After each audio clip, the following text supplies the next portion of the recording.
Je suis Jérémy Voix, professeur-chercheur à l'École de technologie supérieure à Montréal.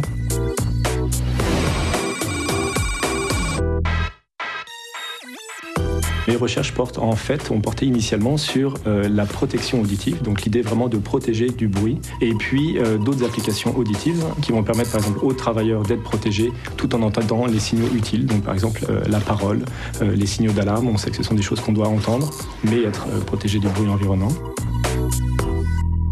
Une des applications très simples qu'on a commencé par faire juste comme preuve de faisabilité, c'était par exemple un bouchon qui coupait les bruits impulsionnels, donc les bruits d'impact, tous les bruits impulsifs. Ça peut être intéressant pour la chasse. Et un des produits, par exemple, faisait en sorte que vous pouviez écouter de façon normale et aussitôt qu'il y avait un coup de feu, votre oreille était protégée. Mais l'instant d'après, vous entendiez à nouveau de façon normale.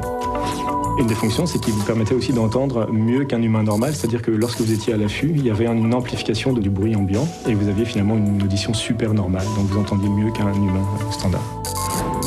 Une autre application qui a été développée, qui au lieu d'avoir un microphone comme j'ai en ce moment au niveau du torse, une lavalière, ou au lieu d'avoir un microphone laryngé ou un microphone sur le crâne, va prendre le son dans le conduit auditif. Donc un microphone qui va capter en fait le son sous le protecteur auditif. Donc vous comprenez tout de suite l'avantage, c'est que si je suis dans un milieu bruyant, eh bien le microphone lui capte uniquement ma voix et pas ce qui se passe autour de moi.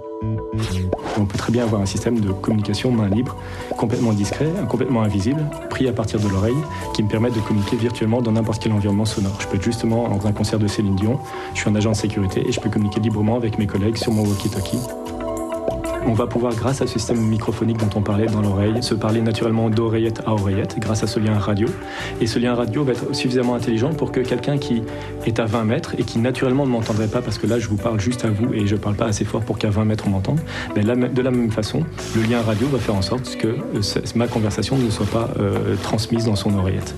Par contre, aussitôt que je vais forcer la voix pour atteindre cette personne-là, le lien radio va envoyer cette information en disant Jérémy fait un effort pour que tout le monde l'entende et toutes les personnes à plus de 20 mètres devraient entendre Jérémy. Donc des choses comme ça sur lesquelles on travaille aussi. Tout ça consomme de l'énergie et la pile est effectivement n'est pas la solution de l'avenir parce qu'on sait que les technologies actuelles de piles sont relativement limitées ou coûteuses.